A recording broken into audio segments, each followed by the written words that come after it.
Hey guys, this week we are focusing on process analysis and cause and effect. I'm going to start by talking a little bit about process analysis, and really I think that most of you are already familiar with process analysis. If you've ever read a recipe or maybe read through someone's blog on how to do something, then you've experienced a process analysis. You have probably also experienced a process analysis maybe in any kind of science class or possibly even a history class, and I think that really the two chapters that we're going through this week are going to come up in your future in academic writing so much. One of the examples that we'll look at this week is on the process of DNA replication. And so if you're planning on majoring in anything, science, medical, anything along those lines, process, cause, and effect are definitely going to play a major part in your academic career.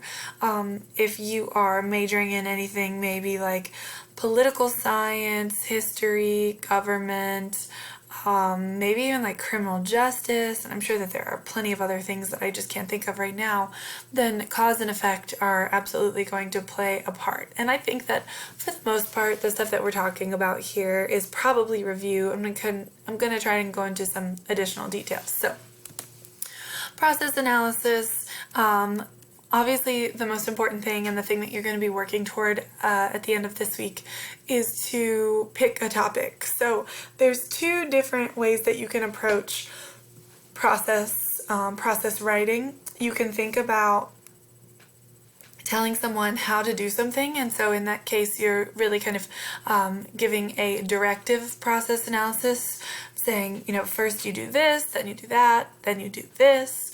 That is definitely something you'll see in a recipe or any kind of guidebook if you've had to read something, or even if you've watched a video on how to change your oil, or how to rewire your computer, or how to download an app on your phone or something like that. You have experienced a directive process analysis where someone is telling you step by step how to do something. I think that's probably the more obvious process. However, there's also the process analysis that some people call informative, some people call explanatory, where someone is explaining a process. I don't mean to tell you how to do it, but just so that you know how it's done. So that's sometimes hard to kind of wrap your head around. I'm going to say that one more time.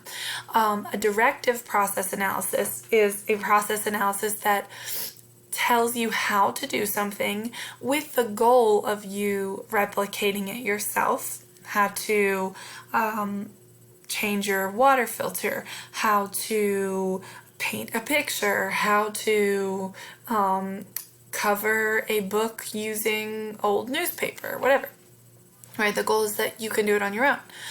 An informative or explanatory process is giving you information without assuming that you want to do it yourself. One of the best examples that I can think of that kind of relates to an explanatory or informative process analysis is the TV show How It's Made. So an example I can think of is like a baseball glove. How it's made is going to tell me how a baseball glove is made, but not under the assumption that I can go in and have all of the equipment to make a baseball glove on my own. And it's even the way that these types of process analyses are worded is different. They kind of might skip over the specific details of how to do something and just talk about how something is done. And I know that there's a very, very tiny nuance between the difference of how to do something versus how something is done. But the other thing that you can think of too is like, what about a scientific process? So photosynthesis, for example, how plants turn, oh man, I have to think back to like high school, how plants turn sunlight into food, is that right? Well, I'm not a plant, I cannot turn sunlight into food, so no one is going to tell me how to do that. But my science teacher in high school probably told me how plants do it. So that's the difference between an explanatory and a directive. I am not a plant. I can't be directed to use photosynthesis, but I can know how plants use photosynthesis. One of the things that I think of here is kind of like the process of as you guys are brainstorming, I would love it if you would take the approach of kind of thinking about processes that you've been curious about but have never really done much research on. I think that would make for a really great essay. I think a lot of people will say, write a directive essay on something you 100% know how to do, and that is not a problem. You can absolutely do that, but I almost wonder if you, like, learning something new for this essay would actually be more rewarding if you do choose to select a process. Of course, at this stage, we're just brainstorming and coming up with a potential thesis statement for it. So again, here it says, choose something you're familiar with or interested in. Definitely either one of those is fine. Even if you aren't familiar with it, but you are interested in it, not a problem. Okay, then when you are working toward writing an essay that reflects a process, you kind of want to figure out, like, what are the main steps? The difference between an essay and like a recipe is that you have to write these steps into body paragraphs. So if you were going to take a recipe that has a list of ingredients and then steps on exactly what to do, maybe there's 5 steps, you would probably turn that into something like a 4-paragraph essay. For example, one of those paragraphs might be on gathering your ingredients. Well, obviously you wouldn't just say gather your ingredients. In that paragraph, you'd really want to talk about what ingredients your reader needs, and maybe like one example would be apple pie. Okay, so can they get Granny Smith apples, or would Red Delicious apples work? Does it matter? Does it make a difference? You can kind of explore and tell your reader a little bit about that.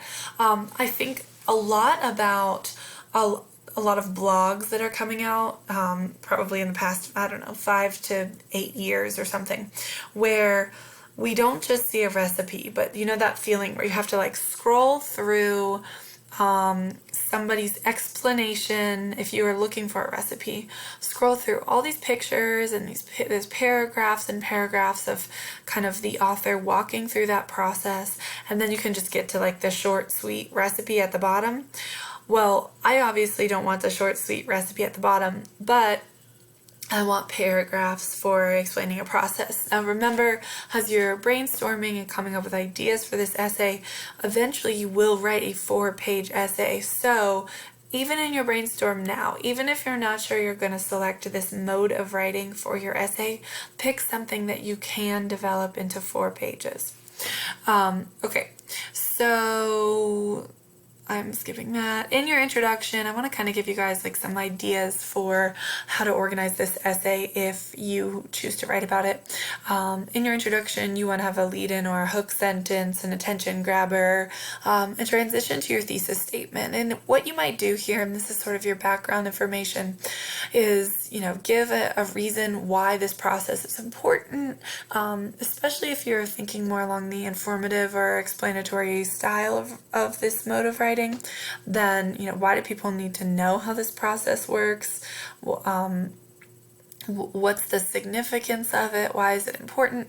If you are explaining how to do something, you might even bring a little bit of like personal detail into that. You might, if it's something you're very familiar with, if it's something you already know how to do, you could talk about how you learned how to do it, and just kind of give more of like a personal touch to that part of your introduction. And then you want to present your thesis statement. And some example thesis statements for a process essay look like the following.